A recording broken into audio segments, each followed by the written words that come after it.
Welcome to the Raptors Weekly Podcast for the week of April the 18th. We are nursing our wounds. We're trying to get ready for Game 2, trying to stay positive for Game 2, not give up hope too early. After the Game 1 defeat to the Pacers at home, 190 it was. Will and I talked about the game in depth after the game had ended, and it got a little emotional. So for this round of the podcast, I'm joined by Andrew Thompson and Sham Bhaskaran, who have cooler and saner heads, I hope, Andrew. That's absolutely in no way true. I'm in an extremely irrational, anxious place, and I am emotionally unwell. So, I'll just try to say things that perhaps make sense, but know that on the inside, I am dying and freaking out. That makes me even more thankful to have the connoisseur of rationality, Sham, with me here today. Sham, how are you feeling? I'm somewhere between you, Zarar, and or at least I think your comms are between you and Andrew. Yesterday was most of what Andrew's feeling. I think every Raptor fan would have been, but now it's kind of like, okay, it's we take Game 2. It's a different series. All right, so let's start with Andrew. Just briefly recapping Game 1, even though we talked about it in the last podcast. What did you? Where did it all go wrong for you, Andrew? There was a couple things. I think we failed to make some adjustments in the second half, and the Raptors seemed like they were controlling Paul George really well in the first half, especially with double teams and how they were approaching guarding him. And they tried to just guard him one-on-one throughout the whole second half instead of making him incorporate the bigs, and they did so with DeMar, and that really didn't work. Offensively, it looked a lot like the Wizards series whenever Valanciunas was off the floor, just in the way that, Indiana decided they were going to take away the 3 or 4 things that DeMar likes to do, and we just didn't have an answer for how to actually function on offense without that. So it was very flashback-esque in that sense, I thought. If I had played you a clip of DeMar versus Pacers and DeMar versus the Wizards, would you have been able to tell the difference? No, it looked the exact same. He just trying to dribble, and as soon as the lane was clogged, as soon as they took away where he wanted to go and what he wanted to do, not only could he not counter to that, but he would just pick up his dribble and frantically start looking for a pass. It was very odd. Is that it? Was that root cause number one, really, DeMar DeRozan's performance? Or is he kind of being the lightning rod of controversy here because of his poor shooting? Yeah, I mean, I think they could have won that game without him playing any better than he did, at least offensively. But they needed to decide that if that's not working, let's not just keep trying to waste 10 seconds of the shot clock by getting DeMar to try the same thing that's been taken away all game. We got to try something else. We need to go elsewhere. We need to look for offense through other people, through other motions, and it was really slow to counteract. Did not change how they were guarding Paul George. Did not change how they were functioning the offense. Just kept trying to do the same failing thing throughout the entire second half, and that's why the Pacers won. Yeah, and that's when, I think like one of the criticisms of Dwayne Casey has been that he makes adjustments between games, not during games. And Andrew, you mentioned that last year a few times, and I think that came into evidence again in Game 1, where when it became evident that DeMar didn't have another option or had a plan B, there was nothing else Dwayne Casey had under his sleeve. Or when Paul George was going off in the fourth quarter, there was nothing Dwayne Casey could do about it. There's a lot of criticism of Dwayne Casey out there right now. How much of it is warranted and how much of it is just people being angry? I mean, I think it's always emphasized by people being angry and people needing to blame someone. And it is certainly true that none of us understand the game as well as any of the NBA head coaches do. But there are also things that we're right about in criticizing them. Like really simple things like why is Scola starting still? Why is Patrick Patterson not playing more minutes? He looks exhausted by the time he's actually finally playing with the starters for a lot of the time. Why is Terrence Ross getting major minutes? Why did Norman Powell go away in the second half? Why was DeMar Carroll not guarding Paul George at all? These are all things that seem pretty straightforward, and since I think those are going to be many of the adjustments going into Game 2, I think it makes it fair criticism that someone should have got to that conclusion sooner if all of Twitter was on fire with the same ideas. Mm-hmm. All right, Sham, let's over to you. DeMar DeRozan has been identified as a culprit by Andrew. What did you make of Game 1? Like, where else did things go south? Like for DeMar or for the or Raptors? just for the Raptors? I think we talked about DeMar enough. I think. Right. Here's the thing, right? I think most of what Andrew's saying is probably how I felt for most of yesterday. And the emotional part of this whole analysis kind of skews this. But this morning, I woke up and I was just like, yeah, it was a terrible game. We've seen them lose games like this during the year. We've lost to Phoenix, Sacramento, Utah, this Pacers team on the road. We've had disappointing losses in the year. And, in the 3 times we've beat Indiana, we've beat them averaging 42% from the field with 19 turnovers. So it's not like we've played great games when we played them. We're just used to beating them because one of Lowry or DeRozan is always good. And this was one of those rare occasions where both were just completely flat.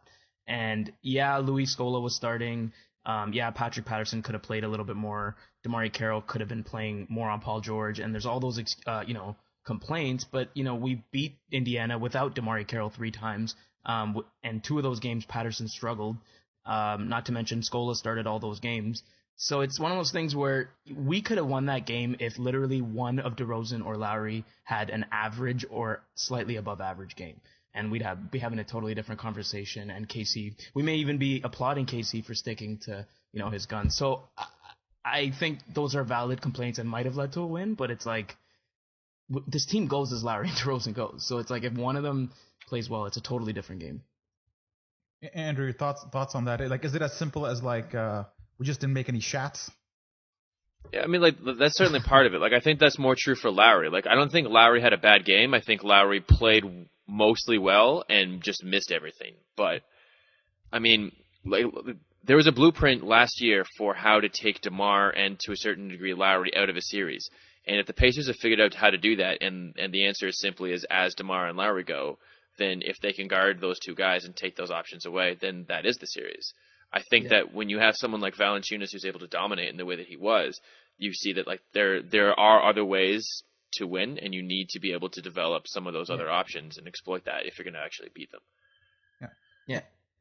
And I had a chance to do some analysis of the shots that Lowry and DeRozan took, and I posted two posts on the site. Where did a shot-by-shot breakdown of Lowry and DeRozan, and the one conclusion I can confidently make is that I don't think maybe one of Kyle Lowry's shots was questionable, and the others were shots that you would consider good shots, and he just didn't make them. I looked at the video closely. Did the same for DeMar, and it tells a completely different story. Like, he was taking fadeaways going the wrong way with Paul George on his face. He was pulling up with the defense right behind him. He got blocked 4 or 5 times in this game because he couldn't gauge where the defense was, and he severely underestimated the length of someone like Miles Turner when he drove. These are like, I agree with Andrew that I don't think Lowry had a bad game, even though he shot a poorer percentage than, or maybe close to the same percentage as DeRozan.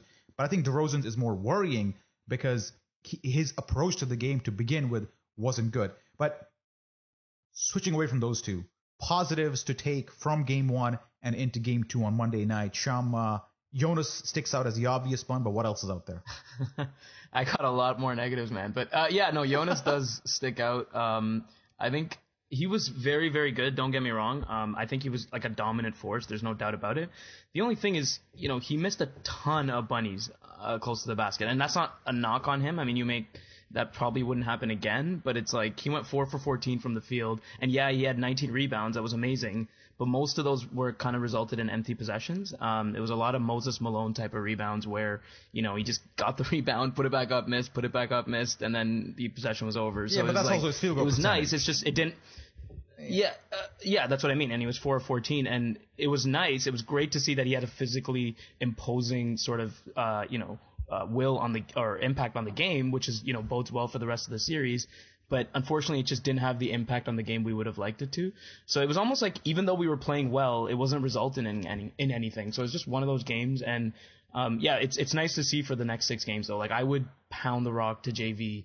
Especially when, things are going south for Lowry and DeRozan, especially if Lowry continues the poor shooting, right? Because it's not just this game. He's been shooting poorly for a while now, especially from the free throw line and stuff too. So I think you got to go down low to JV early and often in Game 2. Andrew, thoughts on JV offensive utilization? Yeah, I mean, I wrote before the Raptors played the Pacers in their final meeting of the regular season that looking back over the stats, whoever the starting center has been for the Raptors has just destroyed the Pacers this year on the glass. Like Miles Turner is a really interesting player, but he cannot rebound defensively against a really big guy, and he can't contain him either. So whether it was Biyombo in the pick and roll and then on the offensive glass, or Valanciunas focus on, and yes, Valanciunas didn't end up impacting the overall score of the game as much as we would have liked, or as much as you would maybe think from the stat line, but he also only was able to play 21 minutes because of foul trouble, and most of the time that he missed was when the game was lost. Yeah. Yep. Any thoughts on the refs other than the one foul call where I think Valanciunas picked up his third in a 50-50 situation? I thought the refs were overall quite fair. Sham, we'll start with you. Yeah, man. I don't think this one's on the refs. I think they did their job. There are a couple of ticky-tack like Lowry fouls as well. DeRozan would probably say he got hacked a few times that he didn't get called on, but I mean, really, like it went both ways. I don't have the free throw numbers in front of me, but I recall it being somewhat even. Yeah, it's like 21, or I think we had 9 more free throws on them, so we can't really complain about that. Yeah, I thought the refs were good. Andrew, forget about the refs. I think the refs are fine, but there's an interesting quote coming from Dwayne Casey after in his post-game press conference, where he was asked about what happened in the fourth quarter against Paul George, and he said, quote, "I was searching to find someone to stop Paul George. That's what we were searching for. At the end, it was searching for someone to stop Paul George. It wasn't fair to DeMar to put him in there after he got going, Paul George that is, and then try to turn the water off. We'll come up with a rotation in that situation."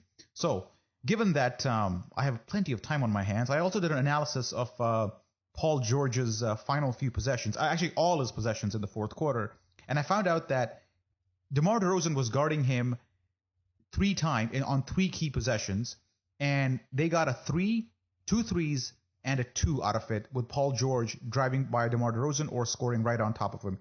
In each of those situations, it was a 1-point game or a 2-point game. He did switch Carroll on George after the fact, but at that point, it was like a 4-point game and a 6-point game, and then he later went to DeRozan again. At that point, the game was kind of over, 10-point, 11-point. Bottom line is that we did not have a concise plan on how to handle Paul George down the stretch, and we kind of mixed people on him. We tried Patterson on him, Carroll on him, DeRozan on him, Lowry on him in one possession. It was something that was almost ad hoc and not thought out. And then in the post-game press conference, Andrew, he goes, "We got to come up with a rotation for that." It just am I overreacting when I say it boggles my mind that there wasn't a plan for Paul George in the fourth quarter? Yeah, like either. I mean, it seems like he's either giving us a gobbledygook quote where he's saying like, yeah, I guess we'll have to figure that out. He's just trying to find something cliche and hopefully not offensive to say to the press to just kind of get them to go away. Otherwise, the idea that they don't actually have a plan on how to guard Paul George is sign of gross incompetence, because that's the biggest thing you need to prepare yourself for in a series coming into this. I think they did have a plan because they played him a lot differently in the first half, and I'm not entirely sure what they changed. Maybe that's because they felt less confident with Valanciunas not out there or what it was, but in the first half they were trying to double him whenever Paul wanted to do something, or George, and make him dump off to the big man. They were leaving one of the big men open in order to bring help over towards George. And, I mean, you got to be much more comfortable with Lavoy Allen being the one to beat you than Paul George. I don't know why they went away from that, because it worked a lot better in the first half. Yeah. Sham, over the same question to you, but with the context of Game 2 at hand. What do you do with Paul George now that you got one game of learning under your belt? Not that you should have needed it, but now that you have it, how do you tackle Paul George in Game 2? Is it a lineup change where you take out Norman Powell and just stick DeMar Carroll on Paul George right from the start? How do you approach the situation? That's a tough one, man. I don't know. I think Dwayne Casey probably knows more in terms of how DeMar's feeling, what the inside story is. I mean, we've been kind of unknown to that stuff for basically the whole year. So I don't know if there's something limiting him from immediately being, because I thought he was going to be in the starting lineup to start out the series. And I thought that was why he kind of tried to work his way back the past couple weeks. So to see all that and then see him still kind of struggle and be on a minutes restriction, or not struggle, but be on a minutes restriction is still somewhat weird. But I guess going into this game, there's two things, right? Number one, stopping Paul George involves, throwing different looks at him and also guarding effectively off the pick and roll, right? Like top of the key, he comes off a screen, Lowry or whoever it is that's guarding him at the top of the screen can't fight through, and he knocks down a jumper. And once he gets going, he needs literally, half a foot of space, and he's got his shot off. So it's almost a matter of just containing him, getting between passing lanes, putting Carroll or maximizing the time that Carroll plays on him, and not having to task DeRozan with guarding him, especially when he's struggling on offense. And I think the second part of it is you got to stop the rest of the team too. I mean, we didn't really stop anyone else aside from probably Jan Mahinmi was probably the only guy we really contained, so to speak, other than maybe LeBoy Allen, where there's not much to contain anyway. But guys like Solomon Hill, Stuckey, Miles Turner, everybody had at or above season averages in terms of production. So it's about stopping everyone. And like Ellis went 3 for 4 from 3. So, you gotta get out on shooters. It doesn't matter. It's not just Paul George, it's the whole team, right? Yeah, and I'd like to add that when you talk about stopping Paul George, when you look at the way he got his points here, it's not that he just broke down guys one-on-one. There were 3 or 4 possessions where he set up Turner or set up like one of their other bigs for easy dunks because he's so good at rubbing his man off the screen.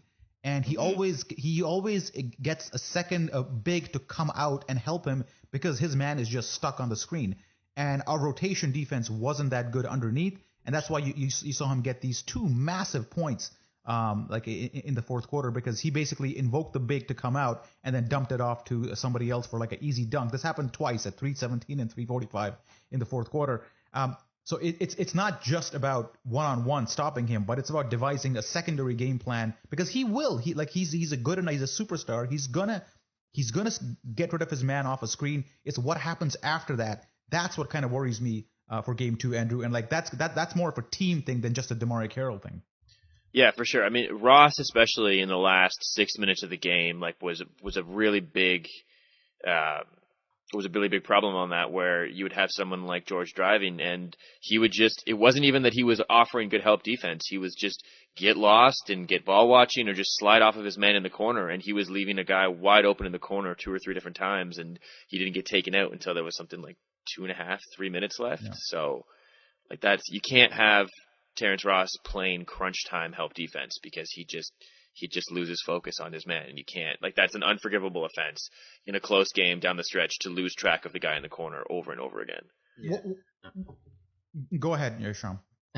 Yeah, no, I agree with Andrew. I think a couple of silver linings we could take away defensively would probably be, Patterson's play. I thought Patterson was, in the time that he was on Paul George, was excellent.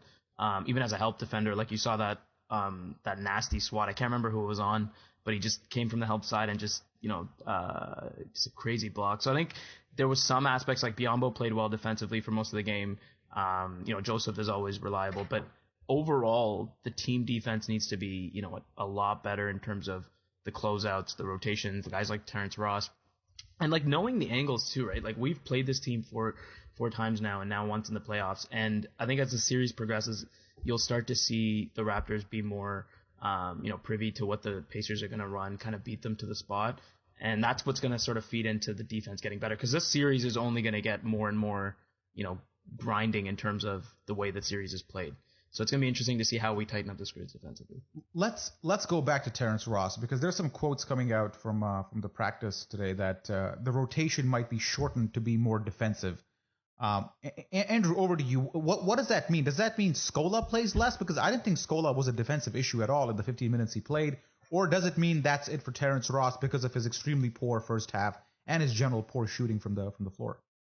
I mean, hopefully both, to be honest with you. But I think Ross was so bad defensively through late into the game that I think that's someone I don't understand why, with Powell playing as well as he has and as well as he did yesterday, and Carroll playing at least 20 minutes or hopefully more moving forward.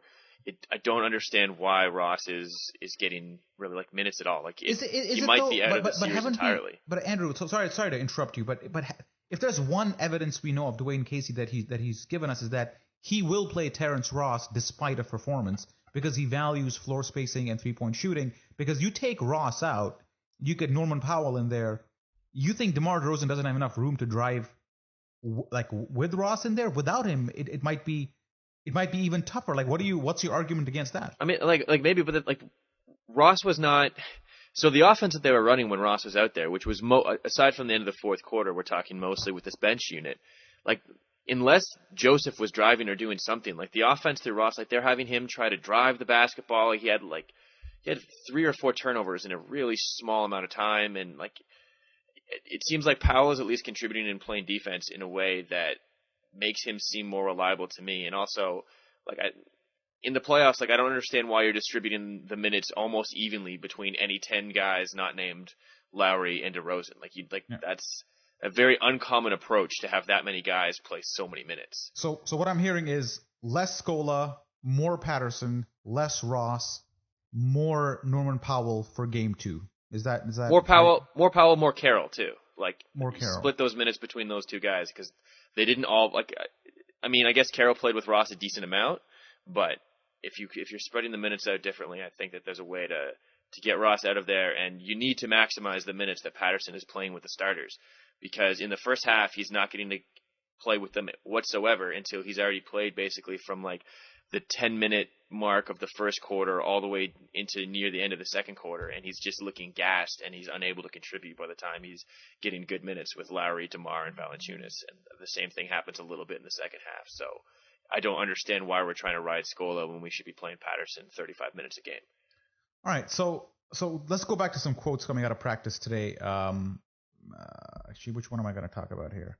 Yeah, so generally, Dwayne Casey has adopted the belief that, this is an anomaly, that DeMar DeRozan and Kyle Lowry will not shoot such a poor percentage again, that it was just an off night, and we'll bounce back. Don't lose faith in us, blah, blah, blah. I think it was his birthday today, and somebody had to remind him or whatever. They all the quotes coming out are like this is not last year, guys. This is not the same thing all over again. This is not that. This is a totally different team. Yesterday was a one-off. What is that the team kind of bigging themselves up, saying, "Oh my God, this is not the same as last year," or do you actually think this is not the same as last year? I think it's the team gets paid to say the right things, right? Like we're used to this. Dwayne Casey's. If there's any coach in the NBA that's full of cliches, it's Dwayne Casey, and we've heard this story before. And I mean, there was some other stuff in there too, like the team blocking out social media, and a whole buzz around that, and how Lowry and DeRozan also said the same thing in terms of we'll bounce back and all that. But if you play I can guarantee if you play the clips from game 1 last year, you'll be hearing pretty much the same sort of things, right? Like, we didn't shoot very well. We, John Wall or whatever got hot, and, you're going to hear the same type of thing. And I think going into game 2, it's going to be interesting because I think game 2 shifts this series completely. Either the Raptors win convincingly, and, we're talking about a potential 5 or 6 game Raptors series win, or, God forbid we lose and go down 0-2. And, then we're really thinking about last year. So I think the first few minutes of game 2 is going to be interesting to say the least. Andrew, try to think back between game 1 and game 2 last year. Are you more nervous now after game 1, or were you more nervous last year after game 1? I'm more nervous now because, I'll say that because last year I was not nervous in the sense that I expected the Raptors to be able to adjust and to change their approach and to make playoff series a playoff series always comes down to which team can make an adjustment that the other team can't respond to. And last year, the Raptors demonstrated they were unable to make that adjustment. I think this year, this Raptors team is a lot better than last year's Raptors team. And last year's Wizards team was a lot better than this Pacers team. But because I was given so little reason to believe that they were capable of making an adjustment last year, I'm really nervous that they won't do so now. I think there are adjustments to make, and if they make them, we'll be fine. Even if they lose game 2, if they can just make those adjustments coming into game 3, it'll be okay. But I don't have a whole dearth of confidence in their ability to make those adjustments, which is why I'm nervous. And here's also heading into game 2, which also kind of makes me a little nervous, is that we're talking about DeMar DeRozan and Kyle Lowry not having great games. I don't think Monta Ellis had a terrific game. I don't think Ty Lawson had a good game. I don't think Rodney Stuckey had a superb game. It's not like the Pacers played out of their minds and we played really poorly and they eked out a result. They had guys who also didn't play very well. They only shot 43% from the floor. They were excellent from three with 11 for 21, 52%. Great. We bossed them on the boards, and it's that's what makes me nervous, is that the Pacers also didn't play up to their potential. We know the Raptors didn't for sure because we're watching them for 82 games, but the same can be also said for the Pacers. Sure. Until Paul George poured it out in the second half, the only reason the Pacers weren't down 15 points was because of points off turnovers. Like, we were gifting them fast break after fast break, and that, like, they did not play well at all until George started hitting everything. And that's when the rest of the team started picking up their shots from three as well. But the Pacers played very poorly. Yeah. I agree. I think Zarar, like, to your point about the Pacers not playing up to their potential, I think if you look at where we were expected to play and where we played, and where the Pacers were expected to play and where they played coming into the series, given how the Pacers have been playing and how we've been playing, I think the gap for us was way larger. And that's what leads me to believe, you know what, if we play even 30% closer to where we normally play, I would think even if the Pacers play a reasonably good game, we can beat them. And that's people were calling for the series to be a sweep, 5 games, and all that stuff, and that didn't come from nowhere. Like, we were a better team on paper. So I think our ability to swing the result of the game with just 10 to 20% more production is a lot higher than theirs, if you know what I mean. So we talked about shortening the rotation for Game 2. The Pacers in Game 1 played 11 guys. Jordan Hill was the least with 5 minutes, but then everybody else played like a minimum of 17 minutes, or 14 minutes. Loy Allen played 14. So they had a long rotation, and they managed their players well, and it worked out for them. The Raptors, on the other hand, played a 10-man rotation, which is supposedly going down to like 8 or 9 perhaps for Game 2. Did Casey confirm that? Well, I think he intimated. Yeah, he basically said that.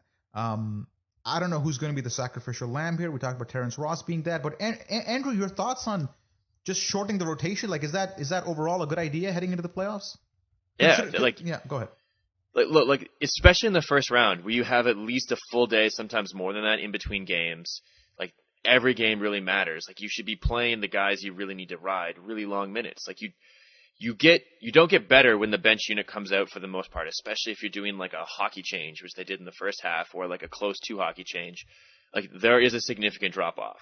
So, like, you need to be able to give as many minutes as you can to the guys that are going to make more of a contribution. So, like, I think that there's a reason why you never see a team like the Denver Nuggets team from a few years ago that played 10 or 11 guys and really relied on that. We've never seen a team that plays huge minutes to a lot of guys carry that on through the playoffs and either do well, or if they do have some sort of scheme like that, they usually reduce it to a much smaller bench. So it's your better guys need to play more like that. It's really straightforward. Related question. If DeMar DeRozan struggles again, or Kyle Lowry struggles again, and is essentially being detrimental to the team on either end, which DeRozan was, Dwayne Casey in Game 1 chose not to bench DeRozan and ride him out, and it ended up hurting us defensively. If the same pattern happens in Game 2, should he actually bench DeRozan and go, you know what, I'm going with somebody who actually has it on the day. You don't have it. In the past, he's been very loyal to DeMar DeRozan and Kyle Lowry, almost to a fault. Game 2, do you, Sham, see that changing at all? Like, it depends on how the other wings are playing and the other guys of the backcourt. Like, if Lowry's having a great game, DeRozan's being very detrimental to the team, and we're on the verge of losing the game, but there's other guys stepping up like Lowry and Ross or other substitutions for DeRozan, then yeah, you ride those guys and you take out DeRozan. I don't know if Dwayne Casey will, given the loyalty that you're talking about, but I think you do. I think hands down you do. You do what you got to do to win the game. And that's something we've all kind of grown frustrated with in Dwayne Casey, is his ability in playoff games not to see disturbing trends develop in front of him. And that's the part I'm scared of. I feel like we're all, it may not be the DeMar DeRozan case. It may be someone else who we really want off the floor to mix things up because someone else is playing well. But I'm just scared that Dwayne Casey either won't see it or will remain stubborn and stick with his guns in terms of DeRozan, Lowry, or in some cases Ross. So I think those frustrations have always been there with Casey, right? Andrew, that's the final question before we take the break for Twitter questions. Are you happy with Kyle Lowry playing 41 minutes and Corey Joseph playing 41 minutes alongside him? I mean, maybe. Like if DeRozan is unable to produce on either end, there's no reason not to take him out and see what happens. If you put in Powell, Ross, like someone else for him, and things get even worse, then it's obviously not the way to go. Yeah. But we saw Kevin McHale pull James Harden and put in a different lineup against the Clippers last year, and that worked contrary to everyone's expectations. So if it's just definitely not working and you're starting to see a big sample of that, you need to try something else. That's it. Yeah, kind of agree with that. I think we can't wait for too long to get the game. We can't let the game get away from us and then start making changes. Okay, so let's take a break and we'll come back, and Andrew's going to host the Twitter segment part of the podcast. We'll talk to you after these messages from our sponsor, which is Goldfinger Law. Goldfingerlaw.com, your personal injury lawyer. Get Goldfinger today. Here's the scenario. You're injured in a collision and your insurance company is denying your claim. It happens far too often. If it happens to you, call me, Brian Goldfinger of Goldfinger Personal Injury Law. My team and I work for people just like you. We don't accept cases on behalf of insurance companies, so you and your family can make sure that you're in good hands. Visit goldfingerlaw.com and get us working for you. Get Goldfinger today. Welcome back to the Raptors Weekly Podcast, where I will speak in complete sentences and we will go to Twitter to take some of your questions. So, first off, we are going to go to at Strizix, who asked us, why do the Raptors always fail in the playoffs against someone named Paul? Zarar, you want to go first? Well, it's only happened twice. It's not always. I think it's got to happen at least 3 times before you call it always. So I think it's an invalid question. And also, the first time, come on, man. Let's calm down. Okay. Yeah. All right. If this Shyam. is an indication of what's coming up, man, I think I want to skip Yeah, the second. we're going to start with the best ones. Shyam, I am Butler wants to know, do you think DeRozan needs to be more of a facilitator in this series? I think it depends on his shot. If he starts out early, and this is another reason with DeRozan, similar to Casey, not able to really see the trend of the game developing in front of him. If his shot's not there early and he knows he's not going to get it back, yes, be a distributor, because you're still going to attack the double team from Indiana, kick it out, get guys like Patterson or Ross or whoever's open shots. Yeah, Yes, I think one sets up the other. I think if he, I made this point in the last podcast, is that if he has a focus for being a facilitator, if he enters the game saying, today I'm going to use my assist skills and distribute the ball, I think he's able to rack up 6-7 assists fairly easily, because when he wants to be, he is a decent passer. Except in game 1, he didn't even look to pass. He only passed when he was in big time trouble. His first option and his second option and his third option was to shoot and score.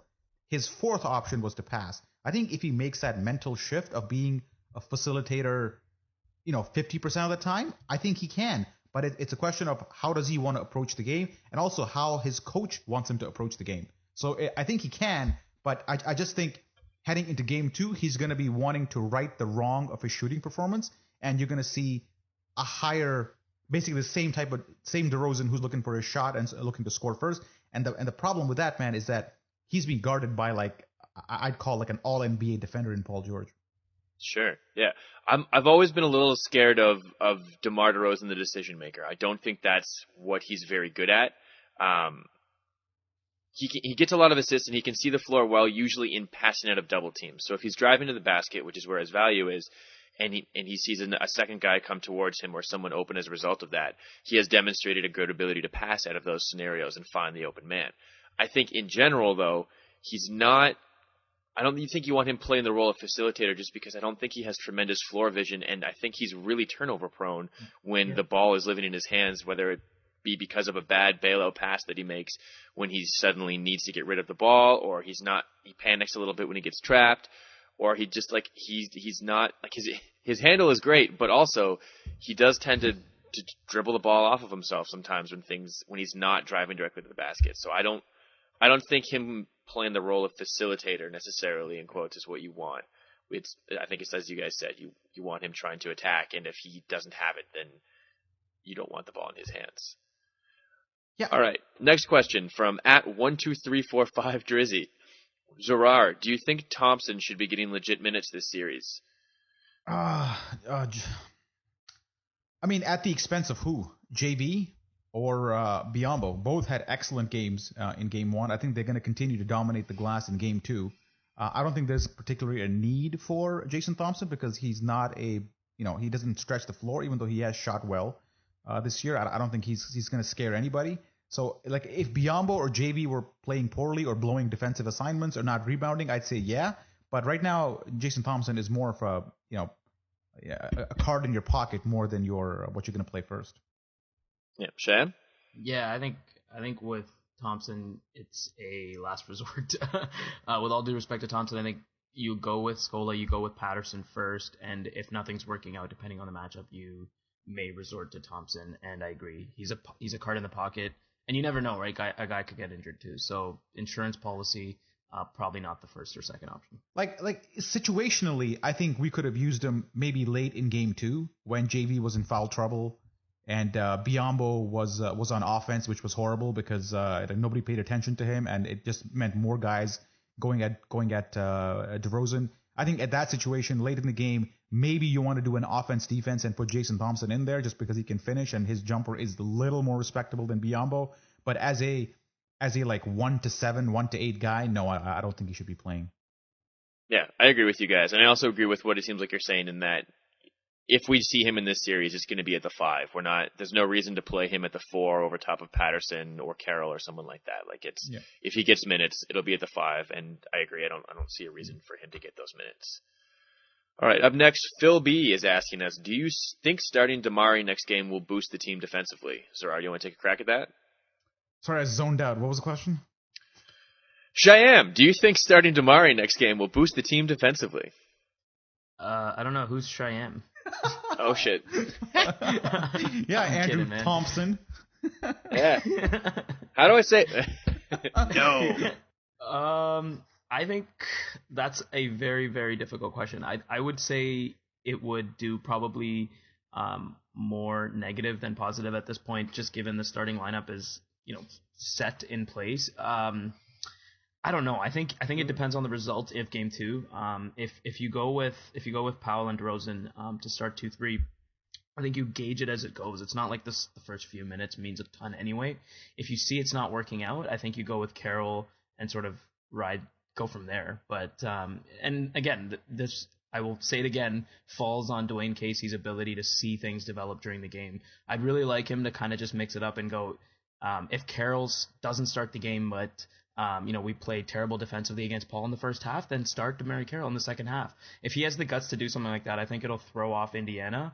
But to start Game 2, I think you kind of ride the original starting lineup until it gets to a point where you go to Carroll for the rest of the game or for large chunks of the remainder of the game.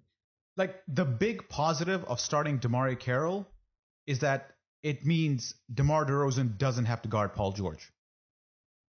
That's the big positive here. It means you kind of take Norman Powell off the table and bring him off the bench. Mm-hmm. Yeah, sure. Like, I don't really particularly care who starts, honestly. I just want DeMary Carroll, our best defender, guarding Paul George when it counts. And like, if it means like preserving DeRozan's energy or whatever in the first 2 quarters by him not having to guard Paul George, sure, why not? But it really it's more about what happens in the last 6-7 minutes of the game than who starts. Yeah, I think there's something to that. I do think that it boosts. I mean, it depends whether he's starting for Powell or whether he's starting for Scola as well. But I think that getting DeMar off of Paul George is a boost in the long term, and I think that that changes the approach that Indiana has to come at you with, and it would be interesting to see how that response happens. I think especially if they start him at the 4, though I think it's more likely at the 3. Mhm. All right, up next, we're going to ask at Raptors in 5 wants to know, why don't we ever see the lineups with Carroll at the 4 and Tupat at the 5?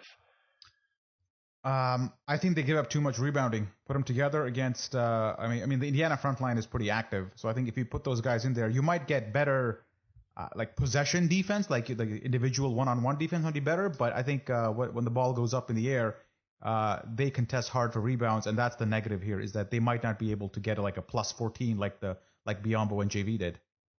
Yeah. If JV's not in foul trouble, he's still my first option at the 5. And like you mentioned, Andrew, like 21 points, being limited to, or 21 minutes, being limited to that because of his foul trouble, like seriously impact us in the game. So I think you maximize JV's, minutes at the 5, and then you go with Biyombo depending on how we're doing on the glass. If we're being out rebounded, I don't see a reason to go to Patterson and Carroll. But yeah, like I think maximizing JV's minutes at the 5 is probably most important, and keeping him out of foul trouble too. Yeah, no, I think there's definitely that. I think, look, the thing that worked in Game 1 was obviously that our big men were very effective, especially Valanciunas. And I think as well that we did a really good job of guarding the rim defensively as well. And Indiana got a lot of their points in the fast break. They hit a lot of three-pointers, a lot of jump shots, hit some free throws, and they got plays where they passed to a guy for an open dunk out of a double team or something like that. It wasn't that they were like, Paul George wasn't just getting to the rim at will. I think that we did a really good job of using our big men to sort of deter that kind of action. And I think size is what's going to be the advantage for you in this series, especially as long as Indiana is insisting on playing a relatively large lineup that you can do things against. So I don't think that there's a lot of value in this particular matchup of going to that lineup, though possibly going forward that could be something interesting. It depends on whether or not rebounding is what's keeping you in the game, because if the Raptors can continue to offensive rebound the way they were in Game 1, it doesn't really matter how poorly they shoot. They shot as poorly as they could and hit as few free throws as they could, considering how many offensive rebounds they got. So I think that turns around in Game 2, even if all they do is shoot a little bit better. Maybe. So the next question is from @Rapsfeed, who wants to know who wins this series and in how many games. Sham, do you want to go first? Yeah, I think when we did the roundtable last week, I went with, if we win Game 1, we'd take it in 5. If we lose Game 1, we'd take it in 6. So I'm gonna stick with that. But Zarar, I think you made some good points in the video blog post thing that you did, whatever it was. We shouldn't expect this to be a short series, realistically. I mean, we've not won a 7-game series ever, so I think no matter who the team is, theoretically it should be a hard series. But I just think the talent disparity is just so big. There's a reason we won 56 games and 30 games above 500 in the regular season. I think we're the better team. I'm gonna stick with 6 games. Yeah. Hey, was Monta Ellis ever an All-Star? Monta Ellis? Yeah. No, I don't think so. No. We will find out very quickly here. Yeah, but where I'm going with this is that I called Raps in 7 before the series started because my thinking was we're going to drop 1 game at home, which we did. We're going to win Game 2. We're going to win 1 of 2 in Indiana, and then and then go home the last 3. Yeah, right? it's something like that, exactly. Yeah. And I still kind of feel that way. So my call has been Raps in 7, and I'm going to stick with that. But I can see the Raptors taking this in 6 as well. Like I think we're going to win Game 2. I think it's going to be. I think we're going to win Game 2 comfortably. Is my guess, because I think Indiana's kind of content with just taking Game 1. My famous last words, whatever. Don't say that, sir. I know. But and I think we can squeak 1 in Indiana. I don't think we're going to sweep Indiana in Indiana. That's not going to happen. We're going to drop 1 game there. And then it's a question of winning Game 6 on the road. So I can see the Raptors in 6 or 7 still winning the series. I don't see the Pacers winning this, just because I do think the Raptors overall are a better team. And if we lose to the Pacers, I think it's a complete indictment on the coach and preparation and so on. just like it was last season. We should not be losing this series, and I don't think we will, because it would just take too much of a the Pacers would have to overcome too much of a talent and team gap to beat the Raptors, and I don't think they will. Yeah, I think that I agree. I'm thinking Raptors in 6, and I think that just because I really can't imagine a world where the Raptors just don't make the adjustment that's necessary. I think like the assistant coaches they brought in have been really good. Casey has demonstrated an ability to improve, and I think he's gotten better as a coach. I just think at some point you need there's got to be an adjustment. There's got to be a change, and I don't know how Indiana counters to that adjustment once it happens. I think if they want to try going smaller, they don't. I mean, like the second half of Game 1 notwithstanding, they don't have the shooting to really punish you when you go small, and they already get destroyed on the glass when they're big. So I don't think that they can counter our adjustment if we make it. So I think that the Raptors win 4 of the next 5 games, and that's how I see the series ending. So that's it for Twitter questions. Thanks for everyone for tweeting at us. I apologize to Sham for getting your name terribly wrong, and we'll be back with part 3 after this.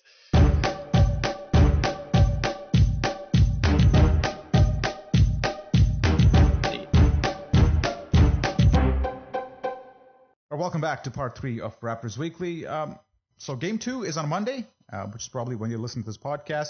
Just before we round off, a little bit of humor, or attempted humor, on the part of the Raptors in-game ops.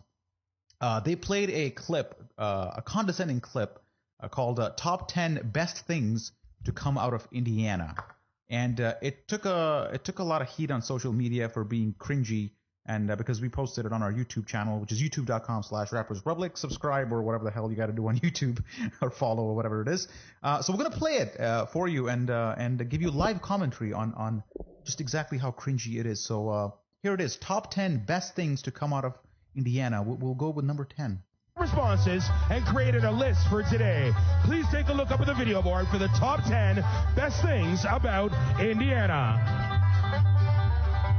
So first of all, guys, I mean, in Indiana, they're nice people there. You know, like part of this We the North thing isn't really to shit on other cities. It's about like having pride in what you got, not about like making fun of like random Midwestern towns because, I don't know, for unknown reason.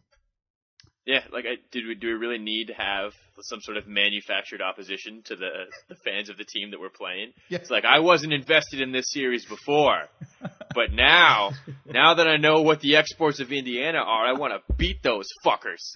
Okay, here we go. Here we go. Number 10. The Jackson family grew up there. Very nice. That's good. All right, number 9. Baseball was born in Fort Wayne, Indiana. That's very cool. I like that one. All right. So at number 9, I was like, this is actually a legit list. Maybe they're actually giving props to the Indiana Pacers, and things went quite south right after that. Number 8. Switch. It is home to the world's largest ball of paint. All right. If that's good for you, that's good for you. Let's see what's next. Number 7. They have a lot of farms there, which is great if you really love farms. Okay, moving on. Number 6. By the way, I'm pretty sure Ontario has a lot more farms than Indiana, man. Have you been like north of like Barrie and shit? Yeah, I live north of Barrie and shit, man. I know exactly what you're talking about. Like, is it? Herbie Kuhn evidently doesn't. Yeah. By the way, do you notice how it is getting more and more quiet in the background of this video? Like, you could hear ambient fan noise when it starts, and now it's just sort of like, what is happening? Why are we calling Indiana Hicks? Like, we live in Ontario. It's not like the rest of the world looks at us as this, like, beacon of higher civilization for the rest of the world to emulate and bow down to our basketball team. Andrew's definitely into this one. All right. Their most popular celebrity is Colonel Sanders. Finger licking good. All right. By the way, David Letterman also came from Indiana. Yeah, so did Larry Bird. Yeah. This is not good. This is so bad. Yeah. Oh God. And I hate the condescending tone in his voice too. It's like so sarcastic. Oh my God. Yeah, and the music's not patronizing at all. No, it was a yakety sax, a version of it at least. Exactly. Oh my God. Okay. 5. Indiana law states that baths may not be taken between the months of October and March. That is so weird. All right, number I think that was a law passed during the Civil War to preserve water. Hitting them where it it's hurts, just like man. it's not one of Hitting those them where like it the crazy law things where they just don't wipe them off the books. They just stop enforcing it. Yeah. I'm sure there's a couple of crazy laws in Ontario too. Yeah. All right, let's continue. We're number 5 only here. four. good. Top 10 best things about Indiana. Indiana has historic sports franchises such as the Fort Wayne Comets and the Indiana Fever. All righty. Aren't the Colts from Indiana? Yep. Sort of. I mean, they're stolen from Baltimore, but if we're going to talk about things located in North America that were stolen from another part of that area, then maybe it's all a wash. Yeah, so. you could slowly sense the give up in his tone as this thing progresses. Oh yeah, like his pants are not as clean as they were when he started speaking this. He is like someone is hearing about this in game offs afterwards. Like whose idiot idea was this nonsense? Yeah. All right. Let's keep moving down the list. Number 3. It is known as the short shorts capital of the world. I'm not sure if that's something you want to be known for. All right. Dude, short shorts were hot in the entire 80s, man. They were the only shorts in the 80s. Jordan came into the league wearing short shorts. LeBron's bringing him back, man. By the way, like when we thought about how we were going to make fun, sorry, not when we, because I want no association with the creation of this whatsoever. Let that be clear. But whoever was writing this, like when we're going to build, we're going to start small, and everything will be worse that we make fun of them about. Short shorts really made it this far down the list. Like it's like, oh, this is what'll get them. Like this will make everyone laugh. This will make them blush. This like what? I'm done. How's the ambient noise so far in the video, Andrew? It's real strong. People are really having a great time. I think I heard some popcorn getting crunched. Yeah. All right. Number 2. It is home to the best quarterback in NFL history, and that is Jay Cutler. Seriously? Oh man, we got to do better than that. Yes, we do. Oh my God. Jay Cutler. I believe Peyton Manning, arguably one of the best quarterbacks in NFL history, kind of played his career in Indiana. Yeah, but for like in anything that is this bad, like whenever you're writing comedy that is so bad, you have to do everything you can to avoid the phrase "we've got to do better than that," just for the self-referential, unintentional joke therein. Like you cannot allow yourself to be open to that kind of obvious criticism. Yeah. The sweat on Herbie Coon's forehead right now is just palpitating. Mhm. Right. Here's number 1. Number 1, top 10 best thing about Indiana. It's only 8 hours from the best city in North America. And that is Toronto, Canada. Big surprise ending. There you go, guys. All right. That's your Well, Toronto Raptors in-game ops. So we started this podcast by saying we were going to be positive and we were going to turn it around. And gosh, I feel like I'm in such a better emotional place now. Yeah. Whatever, man. I just, like, going to Raptor games, like, I don't know if you guys listen to the Talking Raptors podcast sometimes with Nick and Barry, and they always complain about, or Barry always complains about the in-game ops just being too loud at the Air Canada Center, and the other guy jokes at him for being an old man. I can identify with Barry here, man. Like, because when I go to games with somebody, especially, it's near impossible to actually have a conversation with a guy sitting next to you. Yeah. It's like I get why they do some of the nonsense just from the idea of like you're trying to entertain kids maybe, but like how many kids are really at these games, especially the playoff games, and for how many of them is this such an important thing that we need to make sure that everyone's attention is dominated by this dumb stuff? Yeah. Yeah, well, okay, so that's that. So end off on a lighter note, I guess. All right, so game 2 predictions before we sign off. Let's start with Sham. Or Shyam. I'm gonna go with Raps by 10, man. I think we're gonna figure things out. I think overall the defense is gonna be better. I'm not convinced that we can contain Paul George. I just think we'll do better things to alleviate the impact of Paul George. And I think we'll bounce back convincingly. Fingers crossed, obviously. Andrew. I think our offense evolves a bit, and I think that we come at them with a somewhat different approach, and that some shots fall. I think Valanciunas is going to hit a higher percentage of his putbacks. I think we've seen that over the long range. I think Kyle Lowry is going to hit more of his shots. We've seen that in the long run. And I just have to believe that we can make an adjustment for how much of the offense is eaten up by DeMar and how that approach happens. So I think the Raptors win this game. I think it's still close, but I just don't think Paul George can hit that many difficult shots with that kind of efficiency again. I think that, especially with an adjustment on the defensive side, we're able to win this game. Yeah. Yeah, I'd say the same. I think the Raptors continue to dominate the glass, or at least out-rebound the Pacers. And I think DeMar DeRozan shoots close to 50%. And I think Paul George still has a good game. Monta Ellis maybe has a good game. But the Raptors bench kind of shows up a little on this one. I think DeMario Carroll or Terrence Ross, one of those two, might have decent games to go along with Patrick Patterson's play. I think overall our defensive effort will be a lot better, a lot more focused. And I think the team realizes the gravity of the situation, of what it means to go down 0-2, and they don't want that to happen.